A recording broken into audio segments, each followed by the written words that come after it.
Hello दोस्तों, welcome to cafe IAS. कैसे हैं आप सब लोग। और आज के लेक्चर में हम बात करेंगे कुछ ऐसे प्लेसेस जो न्यूज़ में थे, इंपॉर्टेंट है, यूपीएससी क्वेश्चन पूछ सकती है, मैच द फॉलोइंग करा सकती है, कोई स्टेटमेंट दे सकती है। तो आज के हम बात करेंगे ऐसे कौन कौन से प्लेसेस हैं आज के लेक्चर में, ब्लू लाइन क्या है और लाइन 23 क्या है और किन रीजन्स में पड़ती है, वो रीजन कौन कौन से हैं, टिग्रे एंड अम्हारा रीजन कहाँ पे है और उससे क्या कॉन्फ्लिक्ट सिचुएशंस हैं वो देख लेंगे। डार्फर रीजन क्या है और कॉन्फ्लिक्ट क्या हुआ था एक्चुअली सूडान में, एक ओवरव्यू आपको मिल जाएगा तो आपको चीजें समझने में भी आसानी होगी। Along with the location we will also cover that. तो शुरू करते हैं बिना वेस्ट किए। तो ये 3 रीजन है जिनकी हमने बात की थी, जो मेनली हम बात करेंगे। So let's begin with the first region, that is blue line. Blue line एक लैंड बाउंड्री है, ठीक है, पहले तो आप ये जान लें।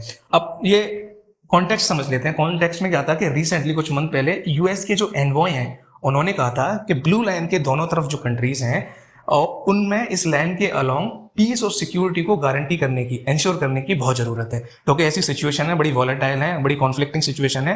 तो उस सिचुएशन को चेंज करना है और पीस और सिक्योरिटी को मेंटेन करना है अलोंग द ब्लू लाइन, ठीक है। अब आप ये मैप पे देखो, तो आपको कंट्री दिख रही है रेड एंड ग्रीन में। वन इज रेड में है आपकी लेबनन और सेकंड जो ग्रीन में है वो है आपकी इजराइल। इसके साथ साथ आपको देखो ये मेडिटेरेनियन सी है, यहाँ पे आप देख पा रहे हैं। तो ये वाला हिस्सा है वेस्ट बैंक और यहाँ पे आपकी गाजा स्ट्रिप है, करेक्ट। तो ब्लू जो लाइन है इन दोनों के बीच में एक एग्रीमेंट हुआ था, वो वाली लाइन है। ऑफिशियल बॉर्डर नहीं है ये, लेकिन ये ब्लू लाइन इन दोनों बीच के देशों के बीच में लैंड बॉर्डर मानी जाती है। अब देखिए क्या हुआ था, इजराइल ने 1980s में साउथ लेबनान को कैप्चर कर लिया था। तो यूएन के इंटरवेंशन से और बाकी सारे वजहों से उसने इजराइल ने विड्रॉ करना शुरू किया, साउथ लेबनान से अपनी फोर्सेस को वापस बुलाना शुरू किया। तो 2000 में यूएन ने ये करवाया था ब्लू लाइन का। तो यूएन ने सेटअप करवाई थी ये ब्लू लाइन, और due to this blue line it ensures the withdrawal of Israeli forces from the south of Lebanon. अब इसको ब्लू लाइन क्यों बोलते हैं, क्योंकि देखिए यहाँ से आप अगर आप देखें थोड़ा सा और आप ध्यान से देखें, आपको क्लियर अभी विजिबल होगी।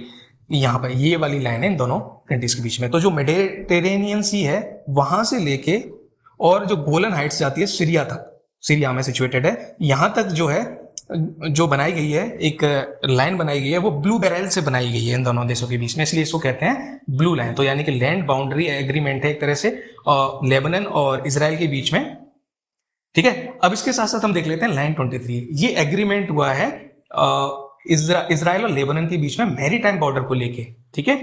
इससे पहले भी बहुत सारे एग्रीमेंट आए, वो उन पे कंफ्यूजन होता रहा, लेकिन करंटली लाइन 23 पे एग्रीमेंट है, ठीक है। अगर हम देखें जैसे हॉफ लाइन है और लाइन 29, लाइन 1, ये सारे प्रपोज किए गए थे दोनों देशों के बीच में maritime boundary, but currently line 23 is the maritime border between Lebanon and Israel, ठीक है। अब इसमें इंपॉर्टेंट एक इंटरेस्टिंग फैक्ट बात करते हैं। अब इंटरेस्टिंग फैक्ट में देखो लेबनान में क्या हुआ था, हमने बात की थी कि 1980s में इजराइल ने ऑक्यूपाई कर लिया था साउथ लेबनान को। तो इसके रिस्पॉन्स में एक शिया इस्लामिस्ट पॉलिटिकल पार्टी इमर्ज हुई, एक मिलिटेंट ग्रुप इमर्ज हुआ इस चीज को काउंटर करने के लिए, जिसका नाम था हिजबुल्लाह, ठीक है। हिजबुल्लाह का आपने बहुत नाम सुना होगा। ये वही मिलिटेंट ऑर्गेनाइजेशन है, मिलिटेंट ग्रुप है, जिसको कई देशों ने टेररिस्ट ऑर्गेनाइजेशन डिक्लेयर कर रखा है, ठीक है। तो ये किसके रिस्पॉन्स में हुआ था, 1980s में, जो हमने देख लिया। Now come to the second region which is Tigray and Amhara region, जो कि इथियोपिया में है। So before understanding the Tigray and Amhara region, let's focus on the context. देखिए मानसून नहीं आता है, ड्रॉट हो जाती है, ये सारी चीजें क्लाइमेट चेंज की वजह से होती है। तो क्लाइमेट चेंज की वजह से इस वाले रीजन में, इथियोपिया के इस वाले रीजन में जो आप देख रहे हैं, मैं इसको और डिटेल से बताऊंगा, पर इथियोपिया में ये दोनों रीजन है, उनमें ड्रॉट की कंडीशंस हैं, इकोनॉमी भी फॉल हो रही है, इकोनॉमिकली भी बहुत स्ट्रॉन्ग नेशंस नहीं है ये, आसपास के nation, specifically we are talking about Ethiopia here. और इसमें सिविल वॉर कंडीशंस भी अभी तक उनके रेमिनेंट्स है। हालांकि सिविल वॉर इस कंट्री में 1.5 साल पहले ऑलमोस्ट खत्म हो गया था ऑफिशियली, लेकिन अभी भी इसके रिप्रिकॉशंस हैं। तो इन सारी वजहों से millions of people are affected और hundreds and thousands of people are died, ठीक है। अगर हम क्लोजली देखें, जैसे इथियोपिया की देखते हैं, लोकेशन देखते हैं, यहाँ पर अगर आप देखें ये वाला पार्ट, ये देखो, ये है एरिट्रिया, इधर सूडान है, ये साउथ सूडान है, ये कीनिया, सोमालिया। तो हमने एक बार एक लोकेशन देख लिया। अब इसमें हम देखते हैं स्पेसिफिकली जो टिग्रे रीजन है। ये टिग्रे रीजन है वो नॉर्दर्न इथियोपिया में माउंटेनियस लैंडस्केप है, जो आपको डॉटेड लाइन दिख रही है रेड में, ठीक है, that is your Tigray reason. और टिग्रे रीजन की अगर हम बॉर्डर की बात करें तो एरिट्रिया, ठीक है, सूडान, इधर अम्हारा जिसको अभी हम देख लेते हैं, साउथ में अम्हारा रीजन है, और यहाँ पे अगर हम बात करें थोड़ा सा ईस्ट साउथ ईस्ट में, ये वाला रीजन है अफार रीजन, ठीक है। तो इस पर्टिकुलर रीजन का भी हमने डिटेल में देख लिया। अब दूसरे रीजन की बात करते हैं। ये वाला रीजन आप देख रहे हैं, जैसे पहले हमने टिग्रे रीजन देखा था यहाँ पे, इसके जस्ट नीचे ये वाला देखो, ये वाला रीजन है अम्हारा रीजन। तो जो कॉन्टेक्स्ट की बात कर रहे हैं हम इन्हीं रीजन्स के बारे में इथियोपिया में बात कर रहे हैं। तो इथियोपिया की हमने बाउंड्री भी देख ली और इन दोनों रीजन्स को भी देख लिया, कॉन्टेक्स्ट भी देख लिया। अब देखिए इंटरेस्टिंग फैक्ट बताता हूँ इस रीजन के बारे में, इथियोपिया के बारे में। नाइल रिवर के बारे में आप लोगों ने सुना होगा, it is considered the longest river of the world. तो नाइल रिवर है वो दो अलग छोटे छोटे रिवर से मिलकर बनती है, दो अलग स्ट्रीम से मिलकर बनती है। उसमें से एक है व्हाइट नाइल, दूसरी है ब्लू नाइल। तो जो ब्लू नाइल है उसका सोर्स है लेक ताना। अब ये लेक ताना जो सोर्स है ब्लू नाइल का, जो लेक ताना है वो इथियोपिया की लार्जेस्ट लेक है, जैसा आप यहाँ पे देख पा रहे हैं। ठीक है, तो इथियोपिया में सोर्स है ब्लू नाइल का। Now let's move to the third region, Darfur, जो कि सूडान में आता है। ठीक है, कॉन्टेक्स्ट देखने से पहले एक बार लोकेशन समझते हैं सूडान की। देखिए आप सूडान देख पा रहे हैं, और सूडान का और थोड़ा सा मैं जूम इन करूं तो देखो सूडान की बॉर्डरिंग कंट्रीज में देखो, इजिप्ट या नॉर्थ में देखो, पहले इजिप्ट, एरिट्रिया, इथियोपिया, ये साइड में आ गई। ये देखो इजिप्ट है, एरिट्रिया, इथियोपिया, ये वाली कंट्रीज आ गई। और इसके बाद यहाँ पे साउथ सूडान है, यहाँ पे जो ये वाली चीज है वो है सेंट्रल अफ्रीकन रिपब्लिक है, यहाँ पे चाड है और लिबिया है। ये वाला जो आप देख पा रहे हैं दैट इज रेड सी। ठीक है, यहाँ पे गल्फ ऑफ अडन, और ये वाला है मेडिटेरेनियन सी, देख रहे हैं आप ये वाला। ठीक है, और यहाँ पे देखो मैं थोड़ा सा वाटर बॉडीज भी आपको बता दूं, यहाँ पे गल्फ ऑफ ओमान है, और ये जो आप वाटर बॉडी देख पा रहे हैं जो मैं डॉट लगा रहा हूँ ये है पर्शियन गल्फ। ठीक है, तो कंफ्यूज मत होना, पर्शियन गल्फ और यहाँ पे ये नीचे आता है ये रेड सी।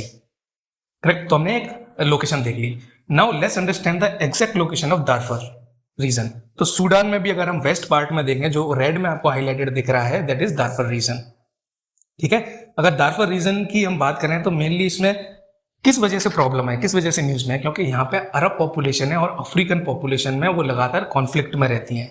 इसके साथ साथ दो मिलिट्री ग्रुप हैं, one is rapid support force group जिसको कहते हैं हम आरएसएफ, और दूसरा है सूडान की जो आर्मी है। दोनों कॉन्फ्लिक्ट में रहते हैं, उसकी वजह से भी लोग डिस्प्लेस होते हैं, रिफ्यूजी बन जाते हैं। यानी कैपिटल सिटी खार्तूम है, यहाँ देखिए, यहाँ से भी रिफ्यूजीज इस रीजन में आते हैं। ठीक है, तो ये कॉन्फ्लिक्ट है, और इस कॉन्फ्लिक्ट की वजह से यूएन ने कहा है कि स्टारवेशन सिचुएशन बहुत सीवियर हो सकती है, और एक्चुअल में है। यूएन के अकॉर्डिंग यहाँ पे लोग मूंगफली के छिलके यानी पीनट शेल भी खा रहे हैं, घास खा रहे हैं, ग्रास खा रहे हैं। तो ये इतनी स्टारवेशन सिचुएशन गंभीर है। अच्छा, आरएसएफ है और सूडानीज आर्मी है, उनके बीच में एक्चुअल में सूडान में कॉन्फ्लिक्ट क्या था उसको थोड़ा सा समझ लेते हैं। ठीक है, करंट क्राइसिस क्या चल रही है सूडान में। देखिए अगर हम बात करें फरवरी मार्च 2019 तक की, तब तक यहाँ के प्रेसिडेंट हुआ करते थे उमर अल बशीर। उनके खिलाफ प्रोटेस्ट होने लगे बहुत लंबे टाइम तक। तो अप्रैल 2019 में मिलिट्री ने उनको हटा दिया, ओवरथ्रो कर दिया, और उसके बाद प्रोटेस्टर्स में और मिलिट्री में एक एग्रीमेंट हुआ कि 2000 इलेक्शंस होंगे 2023 में सूडान में, और 2023 में इलेक्शन के बाद हम एक सॉवरेनिटी काउंसिल बनाएंगे और वो देखेगी कि पावर को किस तरह से शेयर किया जाना चाहिए अलग अलग सेक्शंस के बीच में, और किस तरह से कंट्री को लीड किया जाना चाहिए। ठीक है, ये एक एग्रीमेंट हुआ था। लेकिन क्या हुआ, और इसमें यह भी एग्रीमेंट हुआ था कि तब तक के लिए एक ट्रांजिशनल गवर्नमेंट होगी जिसके लीडर बनेंगे अब्दुल्ला हमदोक। ठीक है, लेकिन मिलिट्री ने क्या किया कि वेट नहीं किया और अक्टूबर 2021 में ही उसको ओवरथ्रो कर दिया, यानी मिलिट्री कूप हो गया। इसमें कौन बना, बुरहान थे, वो डिफेक्टो लीडर बने थे, एक्चुअल लीडर थे वो बुरहान थे, और उनका सेकंड इन कमांड बने थे डगालो, जो आरएसएफ के मेंबर हैं। ठीक है, आरएसएफ के बारे में भी जानेंगे कि क्या होता है। ठीक है, तो अभी करंटली जो है वो सूडान की जो आर्मी है उसमें, और दूसरा पैरामिलिट्री है जो आरएसएफ है, रैपिड सपोर्ट फोर्स है, उनके बीच में आपस में पावर स्ट्रगल चल रही है। ठीक है, इन दोनों के बीच में देखो कूप कब हुआ था, अक्टूबर 2021 में। ठीक है, जिसमें आरएसएफ का मैंने कहा था कि जो सेकंड हैंड कमांडर डगालो वो इंपॉर्टेंट थे, तो आरएसएफ की बहुत इंपॉर्टेंट रोल था। इसके 2 महीने बाद जो 2021 अक्टूबर में कूप हुआ था, मिलिट्री कूप हुआ था, तो उसके बाद सूडानीज आर्मी, आर्म्ड फोर्सेस और रैपिड सपोर्ट फोर्सेस में दिसंबर में एक पॉलिटिकल ट्रांजिशन को लेके फिर से एक नेगोशिएशंस हुए और एग्रीमेंट होना शुरू हुए, लेकिन ये बहुत सफल हो नहीं पाए। रीजन क्या था कि कुछ टाइम टेबल पे लेके, सिक्योरिटी सेक्टर्स को लेके, कंट्रोल ऑफ रिसोर्सेज को लेके, इन पे बहुत सारे कंफ्यूजन थे और बहुत सारे अपोजिशंस थे, एक दूसरे पे एग्री नहीं कर पाए, डिसएग्रीमेंट्स थे। अब देखिए सूडानीज आर्मी का कहना था कि जो आरएसएफ है, रैपिड सपोर्ट फोर्स है, उसका इंटीग्रेशन होना चाहिए आर्मी में। लेकिन जो आरएसएफ के जो मेंबर थे, जैसे हमने बात की थी डगालो जो मेंबर थे, वे इसको डिले करना चाह रहे थे मैक्सिमम, जैसे पावर उनके पास रहे। तो एक ग्रुप चाह रहा है कि डिले हो और दूसरा ग्रुप चाह रहा है, जैसे सूडानीज आर्मी है वो चाह रही है कि विदिन 2 ईयर्स ये सारा का सारा ट्रांजिशन हो जाए। तो ये बोन ऑफ कंटेंशन है दोनों के बीच में। अब देखिए आरएसएफ ग्रुप के बारे में जान लेते हैं। आरएसएफ ग्रुप क्या था, 2000 में, अर्ली 2000 में दारफुर रीजन में कुछ कॉन्फ्लिक्ट हुए थे वेस्ट सूडान में, ठीक है, जो हमने अभी देखा था चार्ट की बॉर्डर के पास। तो इन कॉन्फ्लिक्ट को कंट्रोल करने के लिए सूडान ने कुछ मिलिट्री ग्रुप के लोग एंगेज किए थे, जिसको हम कहते थे जंजावीड मिलिटिया। धीरे धीरे ये मिलिटिया कॉन्फ्लिक्ट को कंट्रोल करने के साथ बढ़ने लगी और 2013 में अपने आप को उन्होंने घोषित कर दिया कि we are no more Janjaweed militia, we are now called RSF, rapid support force, क्योंकि हम बॉर्डर को पेट्रोल कर रहे हैं, बॉर्डर को गार्ड कर रहे हैं, आपकी को कॉन्फ्लिक्ट को कंट्रोल कर रहे हैं। तो सूडान ने भी उनको बॉर्डर गार्ड करने के लिए एक रिस्पॉन्सिबिलिटी दी। इसके साथ साथ क्या हुआ कि सूडान की जो आर्मी थी यमन में फाइट करने गई वॉर में, उसके साथ साथ वहां पे भी आरएसएफ के पर्सनल्स ने, एम्प्लॉइज ने, उनके लड़ाकों ने उसको सपोर्ट किया, उनके साथ लड़े, फाइट की। तो इस तरह से स्ट्रांग होते गए और दारफुर रीजन में कॉन्फ्लिक्ट को कंट्रोल करने के साथ साथ आरएसएफ को कई सारे और जगह पर डिप्लॉय किया गया, जैसे ब्लू नाइल रीजन में, ठीक है, साउथ कर्दोफान रीजन में, और उन्होंने काफी सारे ह्यूमन राइट्स भी वायलेट किए। तो आरएसएफ की हिस्ट्री थी और करंट कॉन्फ्लिक्ट हमने देख लिया, दोनों मिलिटिया ग्रुप या मिलिट्री ग्रुप्स के बीच में क्या कंफ्यूजन है। अगर हम इस दारफुर रीजन को देखें तो इसमें ये नॉर्थ दारफुर है, ये वेस्ट वाला पार्ट है, ये साउथ वाला पार्ट है, ठीक है। तो दारफुर रीजन के बारे में बस इतना ही है। इसका एक इंटरेस्टिंग फैक्ट फटाफट देख लेते हैं। देखिए दार एक अरेबिक वर्ड है, दार का मतलब होता है होम ऑफ समथिंग और समवन।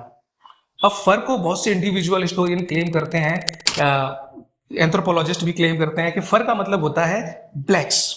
तो दार फर का अगर हम लिटरल मीनिंग निकालें इससे तो इसका मतलब होता है लैंड ऑफ ब्लैक्स, ठीक है। तो बहुत से लोग इसको ये भी मानते हैं। तो ये इंटरेस्टिंग फैक्ट था दारफुर रीजन के बारे में। और आज के लिए बस इतना ही है, मिलते हैं अगले वीडियो में कैफे आईएएस के में। तब तक आप पढ़ते रहिए, स्वस्थ रहिए।